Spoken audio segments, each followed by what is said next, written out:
하시고 한 주간 동안도 하나님의 은혜로 걷고 숨을 마시고 대화하고 듣고 사랑하는 사람을 볼 수 있도록 은혜를 베풀어 주심에 감사드립니다. 주님, 우리의 삶 가운데 당연한 것은 없은 줄로 압니다. 모든 것이 하나님의 은혜요 하나님의 사랑의 결과인 줄로 믿습니다. 하나님, 이 시간 우리가 여기 나와 있습니다.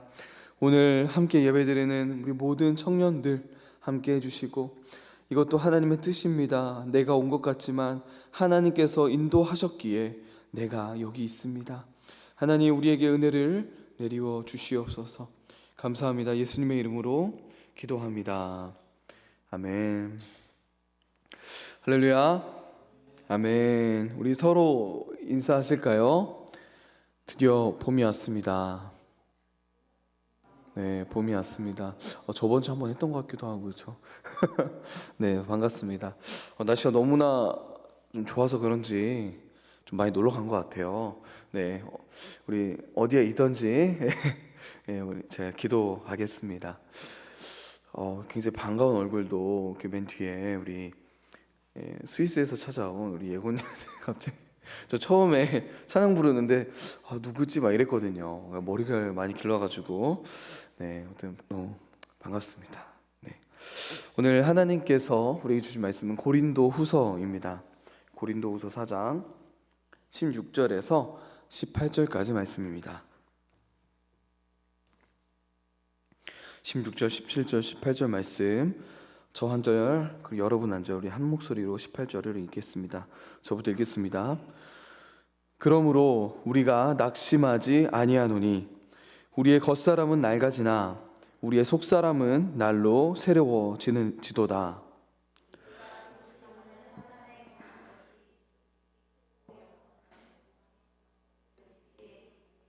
읽겠습니다. 우리가 주목하는 것은 보이는 것이 아니요 보이지 않는 것이니 보이는 것은 잠깐이요 보이지 않는 것은 영원함이라. 아멘. 네, 여러분, 우리가 인생을 살아가다 보면 고난과 어려움을 만날 때가 참 많습니다. 네, 그렇게 고난이 인생의 문을 두드릴 때, 사랑하는 사람을 잃고 슬퍼할 때, 뜻밖의 실패로 좌절해 있을 때, 믿었던 관계가 깨졌을 때, 아무리 노력해도 뭔가 잘 되지 않을 때, 여러분은 어디에서 소망과 위로를 얻습니까? 여러분의 힘으로 어쩔 수 없는 상황을 만났을 때 여러분들은 무엇을 의지하시나요? 마주하기 싫은 현실과 싸워야 할 때 무엇이 여러분들을 잠자리에 들게 합니까? 누군가에게 배신을 당했을 때 여러분들은 누구에게로 달려가나요? 삶이 힘들고 혼란스럽고 불쾌할 때 무엇이 여러분들에게 버틸 힘을 주십니까? 여러분의 주변 사람이 고통으로 신음하고 있다면 그 사람에게 여러분들은 어떤 위로를 하시겠습니까? 지금은 우리가 평안할지라도 살다 보면 반드시 힘들 때가 옵니다. 그렇지 않습니까? 물질이나 사람을 잃는 것 자체도 너무나도 고통스럽지만 사실 물질이나 사람을 잃었을 때 그 후에 찾아오는 어떤 감정 또는 영적인 고통이 더 심한 것 같아요. 앞이 보이지 않고 하나님이 느껴지지 않는 고통, 무엇을 해야 할지 모르는 고통, 완전한 무기력으로 인한 고통이야말로 사람의 뼈를 녹여버립니다. 저의 사랑하는 할머니가 암으로 고생했을 때, 그리고 돌아가셨을 때, 아들 유엘이가 열이 나고 경련을 해서 새벽에 응급실로 달려갔을 때, 그때 제가 절실하게 느낀 게 있어요. 그것은요, 바로 저에게 소중한 것을 지켜낼 능력이 없다는 것입니다. 저에게 이 고난을 이겨낼 힘이 없다는 것을 철저하게 느꼈어요. 이렇게 고난 앞에서 우리는 인생이 우리 뜻대로만 펼쳐지지 않는다는 주님, 이 현실을 우리가 마주하게 됩니다. 사도 바울도 참으로 고단한 인생을 살았습니다. 고린도후서 안에서도요, 이 사도 바울은 큰 어려움 가운데 있었거든요. 당장 오늘 본문 말씀 바로 전만 봐도 이런 표현을 합니다. 사도 바울이 사방으로 우겨쌈을 당하며 답답한 일을 당했다고 말했어요. 또 박해를 받았으며 또 뭐라고 말합니까? 거꾸러뜨림을 당했다고 고백합니다. 그랬던 사도 바울이 여러분 오늘 말씀 가운데 이렇게 말을 시작해요. 우리가 낙심하지 아니하노니. 우리가 낙심하지 아니하노니. 다른 말로 우리에게 낙심할 일이 많다는 것이죠. 현재 우리의 삶 가운데 어려움과 고난이 많다는 것입니다. 그것이 당연하다는 거예요. 그런데 사도 바울은 고백합니다. 우리가 낙심하지 않습니다. 우리가 낙심하지 않습니다. 여러분, 사도 바울은 어떻게 이 고난과 어려움 속에서도 낙심하지 않을 수 있었을까요? 그는 어떻게 이 현실을 이기며 살아갔을까요? 첫 번째로 사도 바울은 속사람의 관점에서 겉사람을 바라보았습니다. 뭐라고요? 속사람의 관점에서 겉사람을 바라보았습니다. 우리 16절을 함께 읽겠습니다. 16절입니다. 시작. 그러므로 우리가 낙심하지 아니하노니 우리의 겉사람은 낡아지나 우리의 속사람은 날로 새로워지도다. 지금 사도 바울이 말하는 속사람은 무엇이고 또 겉사람은 무엇일까요? 플라톤의 철학이 익숙했던 이 고린도 사람들이 들었을 때 아마도 이 바울이 플라톤의 이원론에 기초하여 몸과 영혼을 나누어 말한다고 생각했을 것입니다. 그런데 여러분, 사도 바울은 그것을 말한 게 아니에요. 사도 바울이 말하는 이 겉사람과 속사람은 오늘 본문 말씀 바로 전에 말한 질그릇에 담긴 보배, 이 비유에 관한 말씀의 연장선입니다. 질그릇에 담긴 보배의 이 비유에 대한 연장선에 대한 이야기입니다.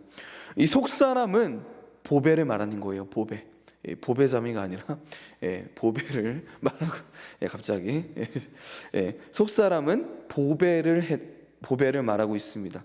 그것은 무엇이냐면요, 하나님을 아는 지식입니다. 하나님의 복음이에요. 하나님의 영광을 아는 빛, 이것이 보배입니다. 이 보배가 무엇에 담겨 있대요? 질그릇 같은 인생에 담겨 있다고 말하는 거예요. 겉사람은 바로 이 질그릇입니다. 우리가 지니고 살아가는 육신, 이 몸을 말하는 거예요. 바로 겉사람이죠. 질그릇입니다. 우리 몸은 세월이 흐르면 늙습니다. 사실은 태어나자마자 늙어가는 거지 않습니까? 뭐 그렇게 느껴지지 않지만 사실 인간은요, 태어나자마자 죽음을 향해 달려가는 존재예요. 늙어가는 존재라는 것입니다. 무너져 가요. 그러나 하나님을 아는 그 지식은, 이 복음은요, 점점 더 풍성해지고 날로 더욱더 새로워질 수 있다는 것입니다.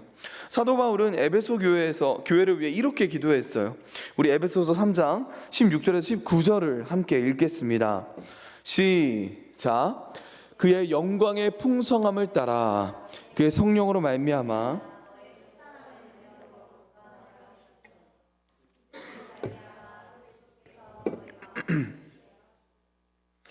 너희가 사랑 가운데서 뿌리가 박히고 터가 굳어져서 능히 모든 성도와 함께 지식에 넘치는 그리스도의 사랑을 알고 그 너비와 길이와 높이와 깊이가 어떠함을 깨달아 하나님의 모든 충만하신 것으로 너희에게 충만하게 하시기를 구하노라. 아멘.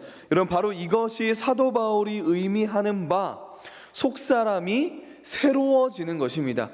이것이 바로 속사람이 새로워지는 과정이에요. 겉사람이 이 세상에 속한 것이라면 속사람은요, 오는 세상이죠. 오는 세상, 영원에 속한 것입니다. 속사람이 날로 새로워지는 것은 하나님을 더욱 알아가는 것이고요, 하나님을 더욱 사랑하는 것이며 하나님을 더욱 즐거워함으로 그분을 영화롭게 하는 것입니다.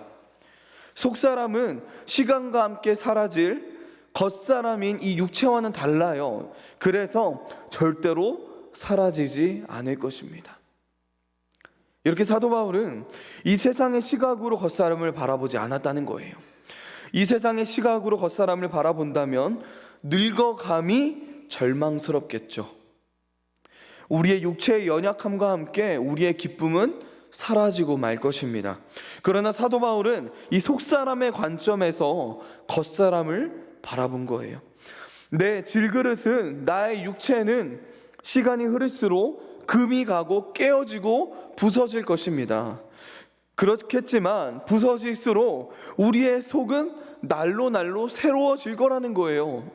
나의 육체가, 여러분, 이 질그릇이 부서질수록, 여러분, 이 부서진 틈 사이로 뭐가 보인다고요? 보배가 보일 거라고요. 이게 놀라운 것 아니겠습니까? 보배의 광채가 밖으로 비춰질 것입니다. 기드온의 횃불을 여러분 아시지요? 기드온과 300명의 용사, 굉장히 다 아실 것입니다. 여러분, 이 미디안의 이 거대 병력에 맞서 싸운 이 기드온과 병사들이 어떤 무기를 사용했습니까? 어떤 무기를 사용했죠? 항아리와 그 속에 숨긴 횃불이었습니다. 항아리를 깨자 그 속에 횃불이 빛을 발하면서 미디안 진영에 놀라운 공포를 몰고 왔습니다. 그리고 결국 승리하게 되었죠. 여러분, 항아리는요, 깨어지기 위해 존재했습니다. 우리도 그렇다는 거예요. 우리가 인생의 고난 속에서 깨어질 때 우리 안에 보배가 빛을 발하게 될 것이라는 겁니다. 사도 바울은 그것을 알고 있었어요. 그래서 그는 질그릇이 부서지는 것 때문에, 내가 늙어가는 것 때문에, 나의 육체가 고난을 받는 것 때문에, 마음고생을 하는 것 때문에, 사도 바울이 시력이 굉장히 약했거든요. 내 시력이 약한 것 때문에, 내 몸에 병약이 있는 것 때문에 낙심하지 않았습니다. 비록 세월과 함께 우리의 육신과 정신은 점점 더 쇠약해져 갈지라도, 그리스도인은요, 시간과 함께 하나님의 형상을 닮아가는 그런 거룩한 변화를 경험하는 존재라는 사실을 여러분 기억하시기 바랍니다. 이렇게 사도 바울은 속사람의 관점에서 겉사람을 바라보았습니다. 두 번째로 사도 바울은요, 영원의 관점으로 고난을 바라보았습니다. 영원의 관점으로 고난을 바라보았습니다. 우리 17절을 함께 읽겠습니다. 17절입니다. 시작. 우리가 잠시 받는 환난에 경한 것이 지극히 크고 영원한 영광에 중한 것을 우리에게 이루게 함이니. 아멘. 사도 바울은요, 인생에서 겪는 고난과 환난이 영광을 이룬다고 말하고 있습니다. 이 고난이, 우리가 겪는 고난과 환난이 의미가 없는 게 아니라는 거예요. 그러니 여러분, 영원의 관점으로 고난을 바라보라고 사도 바울은 말하고 있습니다. 그리스도인이 바로 이런 존재라는 거예요. 여러분, 질그릇이 만나는 환난은요, 보배를 드러내시려는 하나님의 그 계획의 일부라는 사실을 여러분 기억하십시오. 아까 나누었죠. 이 질그릇이 금이 갈수록, 깨어질수록 그 안에 있는 보배가 보인다고요. 우리가 가진 환난에도 불구하고, 고통에도 불구하고, 암에도 불구하고, 질병에도 불구하고, 장애에도 불구하고가 아닙니다. 오히려 우리가 겪는 환난 때문에, 고통 때문에, 암 때문에, 장애 때문에 하나님의 능력이 더욱 드러나게 된다는 거예요. 그것 때문에 우리 안에 있는 보배인 그 빛이 온 세상을 향해 빛을 발할 수 있다는 것입니다. 그것이 고난의 역할이라는 거예요. 아무런 의미가 없는 존재가 아니라는 것입니다. 여러분, 환난은 잠깐입니다. 그리고 가볍습니다. 오늘 사도 바울이 말하고 있죠. 환난은 잠깐이며 가볍다. 온전히 회복된 세상에서 하나님과 영원히 함께하는 삶의 그 영광에 비하면요, 현재의 고난은 지극히 가볍고도 순간적인 것입니다. 여러분, 하나님의 자녀의 고난은 끝이 아니에요. 고난은 끝이 아니라 최종 목적지를 위한 과정일 뿐입니다. 따라서 우리는 현재의 고난에 주목하지 말아야 하는 거예요. 우리의 시선이 고난과 환경, 이 상황에 가 있으면 안 된다는 것입니다. 현재의 삶을 구성하는 모든 시간은 금방 지나갈 것이기 때문입니다. 만약 돈과 쾌락과 이 땅에서의 행복만을 누리고 사는 것을 인생의 최대의 목적으로 생각하면요, 여러분, 고난이 너무나도 크게 느껴질 거예요. 그럴 수밖에 없죠. 그것이 당연합니다. 그러나 이렇게 영원의 관점에서 고난을 바라볼 때 우리가 이 땅에서 겪는 고난은 상대적으로 가볍다는 것을 경험할 것입니다. 사도 바울이 환난은 가볍고 영광은 무겁다고 했죠. 또 환난은 잠깐이고 영광은 지극히 크고 영원하다고 했습니다. 영원의 관점에서 시간을 볼 때 비로소 우리가 이런 차이를 경험할 수 있다는 거예요. 여러분, 고난이 아무리 고통스럽고 괴롭게 보여도 여러분 잠시뿐입니다. 고난이 우리의 육체적, 감정적, 정신적인 힘을 잠시 빼앗아갈 수 있습니다. 고난이 우리의 평안과 쉼과 잠을 방해할 수 있다고요. 고난이 잠시 우리의 평안과 일상을 뒤흔들 수 있습니다. 하지만 영원의 소망을 품고서 보면요, 모든 고난이 한순간일 뿐이라는 거예요. 우리가 마주하는 고난과 환난이 죽을 만큼 힘든 환난일 수 있습니다. 고통스러울 거예요. 이것을 부정하는 게 아니에요. 그러나 이게 별것 아니구나 하고 느낄 수 있게 하는 지극히 크고 영원한 영광을 여러분 우리가 믿음의 눈으로 보기 때문이라는 거예요. 사도 바울은요, 로마서에서도 이 사실을 선포했습니다. 우리 로마서 18장 18절을 함께 읽겠습니다. 시작. 생각하건대 현재의 고난은 장차 우리에게 나타날 영광과 비교할 수 없도다. 아멘입니까?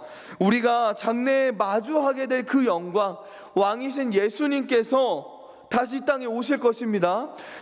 재림이죠. 이 재림과 우리가 부활하여 이 땅에 완성될 하나님의 나라에서 하나님과 영원히 누릴 그 사귐을 생각하면, 여러분, 그 영광을 생각하면 이 땅에서의 고난과 어려움은 아무것도 아니라는 거예요.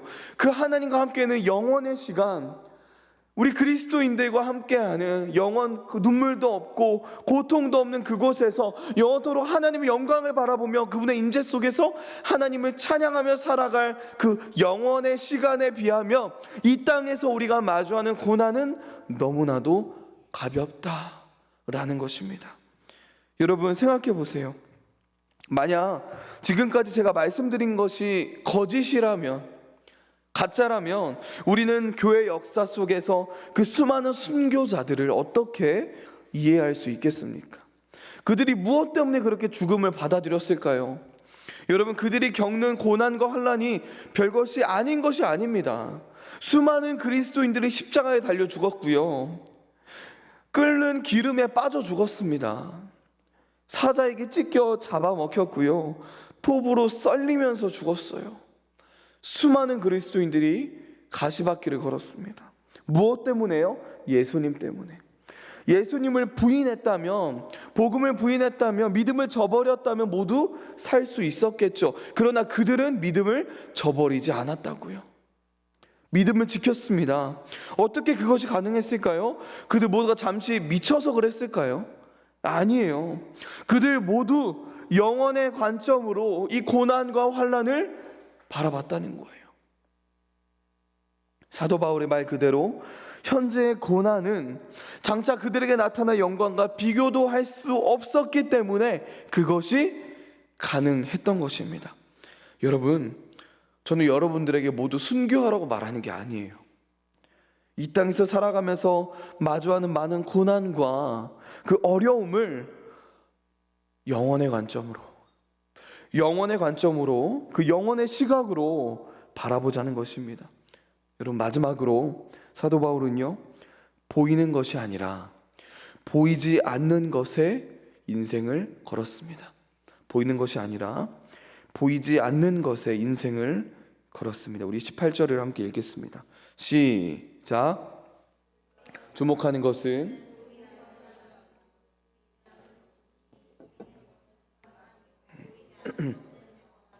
아멘. 서론에서 이미 나누었듯이 사도 바울은 굉장한 많은 고난을 당하고 있었습니다. 고린도 사람들은요, 하나님의 복을 받은 사람은 고생하지도 않고 평안히 산다고 생각했습니다. 이렇게 생각하고 있던 사람들이 사도 바울을 보고 어떻게 생각했을까요? 아니, 저 사람은 하나님의 사도인데 왜 저렇게 고난을 많이 받지? 저 가짜 아니야? 아니, 저 사도 바울 보니까 별거 아닌데? 뭐야 저 사람? 왜 이렇게 몰골이 말이 아니야? 뭐 별것 없어 보이는데 저 가짜 아니야? 이렇게 생각했다는 거예요. 여러분, 그들은요, 눈에 보이는 것만 봤습니다. 여기서 사도가 눈에 보이는 것이라고 말할 때 그것은요, 사도 바울 자신이 당하는 고난과 또 자신의 모든 결함과 약함들을 가리킵니다.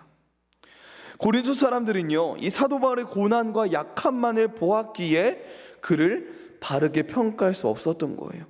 만약에 사도 바울 자신도 이런 것들만을 주목하며 살았다면 자기 삶을 감당할 수 없었을 겁니다. 제가 사도 바울이었으면요, 제가 이 고린도 사람들과 똑같은 시선으로 나 자신을 바라봤다면 저는 삶을 포기했을 거예요. 그러나 그는 그러지 않았습니다. 그래서 사도 바울은요, 보이지 않는 것을 주목하라고 말하는 거예요. 보이지 않는 것은요, 다가올 예수님의 재림과 함께 나타날 우리 모두의 부활과 영원한 하나님의 나라의 완성을 말합니다. 지금은 보이지 않죠. 그러나 지금은 보이지 않지만 영원한 하나님의 나라를, 동시에 반드시 하나님으로부터 받게 될 그 상급을 바라보라는 거예요. 하나님과 함께 누릴 그 영원한 삶을 지금 바라보라는 것입니다. 보이지는 않지만 그것을 바라보는 것처럼 살아가라는 거예요. 사람들은요, 눈에 보이는 것으로 나를 판단합니다. 그렇죠? 사람들은 눈에 보이는 것으로 나를 판단해요. 여러분들은 어떻습니까? 사람들에게는 다 감추고 싶은 약함이 있습니다. 이 약함은요, 열등감을 만들어내거나 반대로 조금 잘난 것으로 나에게 우월감을 주기도 합니다. 그래서 이것을 보면요, 얼마나 우리가 보이는 것을 주목하면서 살아가는가를 보여주는 증거입니다. 여러분, 여러분에게 이 보이지 않는 것은 정말 중요합니까? 믿음이라는 거, 복음이라는 거, 하나님의 나라, 우리가 받게 될 이 상급, 눈에 보이지 않잖아요. 근데 여러분, 이 보이지 않는 이것이 여러분에게 의미가 있냐고요. 시간이 흐르고 여러분, 겉사람이 노쇠해 갈수록 점점 더 깊어지는 낙심을 피하려면요, 보이지 않는 것을 주목하고 살아가는 법을 우리가 배워야 해요. 그러면 여러분은 담대해질 것입니다. 사람들의 시선, 사람들의 판단이 더 이상 중요하지 않게 되는 거예요. 여유로워질 것입니다. 이것이 자신을 대적하는 고린도 사람들을 향해서 지금 사도 바울이 보여주는 태도입니다. 여러분, 저와 여러분도요, 이 사도 바울처럼 보이지 않는 것에, 보이지 않지만 이 영원한 것에 우리의 인생을 걸고 살았으면 좋겠습니다. 말씀을 마무리할게요. 사랑하는 여러분, 하나님의 영광을 보기 위해서 시간을 쓰십시오. 영원을 위해 여러분 사시기 바랍니다.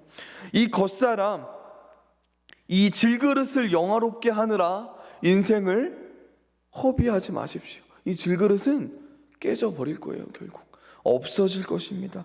무너져 내릴 것입니다. 땅에 묻혀지고 버려질 거예요. 그것이 질그릇의 운명이죠. 즉 질그릇의 영광은요, 겉에 있는 게 아니에요. 이 질그릇의 영광은 그 속에 그것이 무엇을 담고 있냐입니다. 그것이 중요하다는 거예요. 여러분, 영원을 위해 사십시오. 잠시뿐인 이 120년의 삶을 위해서 살아가는 것이 아니라 영원을 위해 살아가십시오. 고난을 통해서 하나님의 영광이 흘러나오게 하는 것이 우리의 현실을 이기는 방법입니다. 여러분, 우리는 질그릇일 뿐이에요. 하지만 이 질그릇은 자기 안에 감추인 복의 영광을 더욱 놀랍게 드러내는 그런 질그릇입니다. 세상 사람들이 생각할 때 이 질그릇에는 무엇도 담지 않을 거예요. 하찮은 것을 담을 것입니다. 그러나 하나님은 우리 안에 무엇을 담았습니까? 보배를 담았습니다. 하나님은 우리가 겪는 고난과 어려움과 환경을 통해 그 보배를 더욱더 빛나게 드러내실 것입니다. 여러분, 즉 고난과 어려움을 통해 복음의 빛이 드러난다는 거예요. 나의 고난과 어려움을 통해 하나님께서 영광 받으신다는 것입니다. 그렇기 때문에 비록 나는 깨어지지만, 찢어지지만 이 깨어짐의 아픔을 통해서 하나님의 영광이 드러날 수만 있다면 이 깨어짐은 부끄러움이 아닌 거예요. 이 깨어짐은 기쁨입니다. 이 깨어짐은요, 이 고난이 나의 자랑이 된다는 거예요. 사도 바울은 고린도후서 후반에서 계속 말하는 게 있어요. 나는 나의 약함을 자랑합니다. 나의 고난, 나의 깨어짐, 나의 이 부족함을 자랑합니다. 왜냐하면 내가 부족할 때 하나님이 강하시기 때문입니다. 여러분, 이 놀라운, 이 세상에서 말하지 않는 거잖아요. 이 세상에서 말하지 않는 이 사실, 이 진리를 여러분 붙드십시오. 나는 질그릇이지만, 이런 연약하지만 하나님은 이 질그릇에 하나님의 보배를 담으셨다는 거예요. 깨어짐을 두려워하지 마십시오. 이 깨어짐을 통해 복음이 드러날 것입니다. 여러분, 제가 몇 주 전에 이 제자의 삶에 대해 나누었을 때 말씀드린 것 같아요. 여러분, 영원한 것을 위해 잠시 이 땅에서 누리는 것을 내려놓고 절제하는 것은 포기가 아닙니다. 손해가 아니에요. 그것은 지극히 지혜로운 사람입니다. 네, 우리가 영원한 것에 시간을 투자하고 영원한 것을 위해 살아가기 때문에 포기해야 하는 것들이 분명히 있습니다. 아니, 많아요. 많이 있을 거예요. 그러나 그것이 궁극적으로는 손해가 아니라는 것입니다. 이익이라는 거예요. 여러분, 이 길 끝에 무엇이 있습니까? 영원한 생명이 있습니다. 이 길 끝에 영원한 영광, 하나님께서 우리에게 주실 상급이 있어요. 그렇기 때문에 영원을 위해 사는 삶은요, 지극히 이익을 위한 삶인 것입니다. 나의 영혼의 이익, 나의 영혼의 유익을 위한 삶인 거예요. 결코 손해가 아니라는 것입니다. 여러분, 사도 바울은 어떻게 그 고난과 어려움 속에서도 낙심하지 않을 수 있었습니까? 그는 어떻게 이 현실을 이기며 극복하며 살았을까요? 우리는 어떻게 저와 여러분이 어떻게 이 현실을 극복하고 이기며 살아갈 수 있겠습니까? 바로 영원을 위해 사는 것입니다. 영원한 것을 바라보고 영원의 관점으로, 영원의 시각으로 모든 것을 바라보며 사는 것입니다. 영원, 바로 이것이 현재를 이기는 능력입니다. 여러분, 이 힘들고 어려운 세상, 고난과 어려움이 많은 이 세상, 이 능력으로, 영원의 능력으로 살아가는, 극복하는, 이겨내는 저와 여러분 되길 소망합니다. 우리 함께 기도하기 전에